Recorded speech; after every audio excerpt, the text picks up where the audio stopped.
There's a bigger dream waiting for you, just waiting for you to step into it. Everything you try to do is already done. So when I figured that out, what I'm putting out is what's coming back. Let me get real clear about what it is I'm putting out. Real clear. So I read a book about 1989 called Seed of the Soul. And in that book, Gary Zukav talked about the laws of karma, of the laws of cause and effect, the third law of motion. And in that book, he talked about how your intention is always one with the law. Meaning, before you even think about a thing, you have an intention for the thing. And that the intention is going to determine the outcome. That's why the same people can go to the same church service and somebody walk down the aisle just to be seen to put some money in the church, and somebody else who just goes and just has a little bit to offer. The intention with which you give, the intention with which you serve determines the outcome. So when I figured that out, I went, whoa. I changed everything I did on my show. I called in the producers and I said, from this day forward, I will no longer be speaking to the KKK. I will no longer be speaking to people who are fighting each other in a way that it is damaging to the character of myself and other people who watch. From this day forward, I am only going to do intentional television. So it is my intention to fulfill the dream of the Creator. It is my intention to live to the highest calling and be pressed to the mark of the highest calling that I have come to do. And when you can ask the Creator, ask that which made you you, what is your dream for me? I guarantee you, instead of you trying to define the dream, what is your dream for me? If you're able to lean into the dream that the universe and all the forces of light and love and power and grace by all the names that we call God has for you, nobody can touch you. Every single day, I would have a pre-show meeting and have the producers come in and state to me, what is your intention?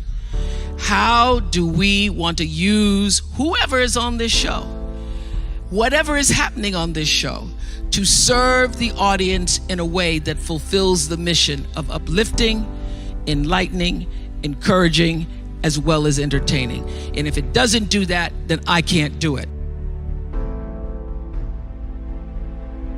There's a bigger dream waiting for you, just waiting for you to step into it.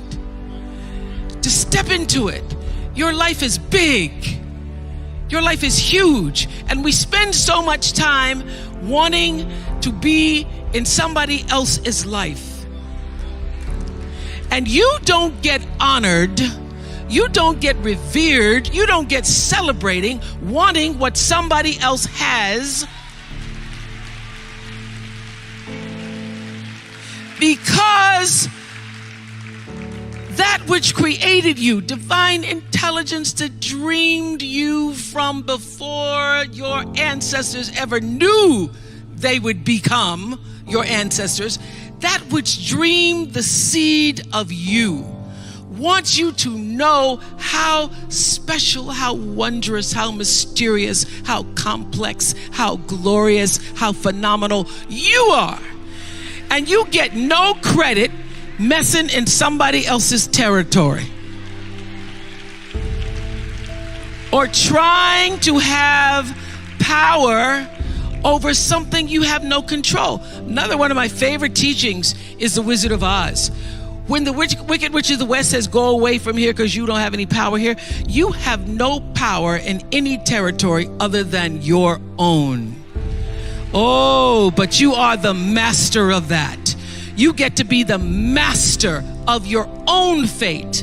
You get to be the captain of your own soul. And if you just manage that, if you just took care of your territory, oh, the glorious, glorious, glorious, wondrous, wondrous opportunities and possibilities that are waiting for you. So the question is, what are you resisting? What are you pushing against? What are you not allowing? What are you blocking because you have this idea of who and what you're supposed to be, instead of leaning into the dream that's already been created and waiting for you? It's waiting for you.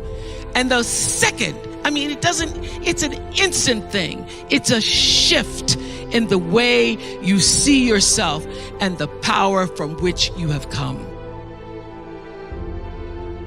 I went through some tough times after I left the Oprah show. I made a conscious decision that when I felt I had said all that I could say and the audience had heard it, that I would move on and that I would not spend my life regretting or trying to hold on to what used to be or hold on to what I had. So I dreamed this dream of starting a network. And in the beginning, it was a struggle. It was a struggle because honest to goodness, I did not know what I was doing. I was trying to figure it out. I thought that the Oprah show audience would follow us to OWN. And then I realized y'all didn't have cable.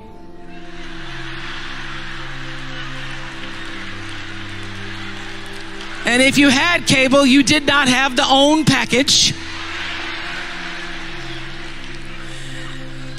So it took me a minute. And unlike most people who you get to have your mistakes in private, some don't go right in your life, you get to sulk about it in private.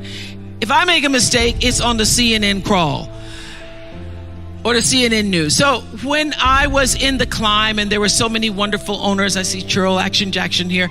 There were so many wonderful owners, people who said, oh, we're going to stand with you. We're going to stand by you. Thank you, Roland Martin. There were so many people who said, listen, we believe that this can happen. So I dreamed the dream along with Tyler Perry, who was my friend, who came to me and said, Tyler said, I'm going to help you out because Tyler can go home and write a script and direct it, produce it, and shoot it, and do it for less money than anybody in Hollywood. So we started with a foundation of have and have nots.